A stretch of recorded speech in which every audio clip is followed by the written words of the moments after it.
Alright, so magandang araw po sa ating lahat at salamat po sa inyong mga panalangin. Nakarating po kami dito sa Makati para sa World Missions Conference kaninang umaga. At kagabi hindi na po tayo naka-live ng ating Daily Words of Encouragement sapagkat 9:30 na po kami nakarating ng Kandon. Alright, so ganun pa man, habang may pagkakataon po tayo mag-aaral ng salita ng Diyos, ay tuloy-tuloy po. Alright? So, salamat sa Panginoon kasi sa umaga may Bible Knowledge of the Day tayo, sa gabi, Daily Words of Encouragement, upang lagi tayong matuto. Kaya sabi ko nga, kahit isang prinsipyo lang po kada isang sharing, di ba, ng salita ng Diyos, malaking bagay na po yan. Alright? Isa sa umaga, isa sa gabi, dalawa. Oo, sa loob ng isang taon, 365 days times 2. Napakaganda po, di ba? Alright, dito po tayo sa Proverbs 13:4 para sa ating Bible Knowledge of the Day.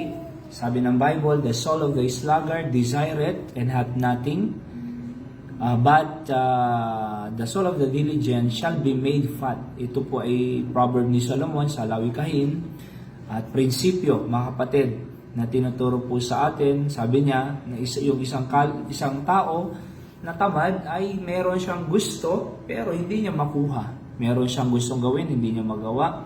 Meron siyang gustong bilhin, pero wala siyang pambili. Sapagkat nga po tamad siya di ba? Kaya sabi dito, the soul of the sluggard desireth and hath nothing. Wala siyang magawa, kapatid. Kaya nga po, ibig sabihin, ano yung isang taong walang magawa? Paralyzed. Ang katamaran po ay nagpa-paralyze sa isang tao rin, di ba? Sa kanyang mga gusto sa buhay. Alright, sa kanyang pangarap sa buhay, sa kanyang gustong gawin para sa Panginoon, nagpa-paralyze po ang pagiging sluggard. Being sluggard paralyzes your dream. Alright? Kaya nga, sabi dito, but the soul of the diligent shall be made fat. Pero yung kaluluwa ng isang masipag, matyaga, ay shall be made fat. Ibig sabihin, sagana. Oo, sagana siya, nandyan lahat sa kanya, nakukuha niya yung gusto niya, napupunta niya yung gusto niyang puntahan, nabibili niya yung pagkain na gusto niyang kainin, di ba? Pero yung mga kapangangailangan niya sa buhay, kahit yung mga bills. So, dalawang tao po ang na-character po ang tinuro ni Solomon dito. Isa is sluggard, isa diligent. Isa tamad, meron siyang gusto, hindi niya makuha. Yung diligent naman ay shall be made fat. Kumbaga mataba ang kanyang mga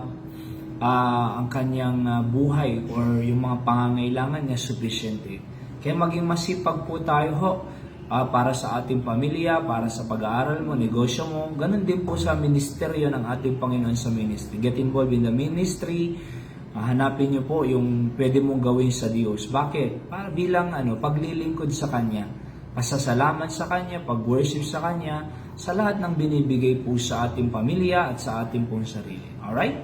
So, sipagan po natin para sa kalooban ng ating Panginoon. Magandang araw po sa atin. God bless you po.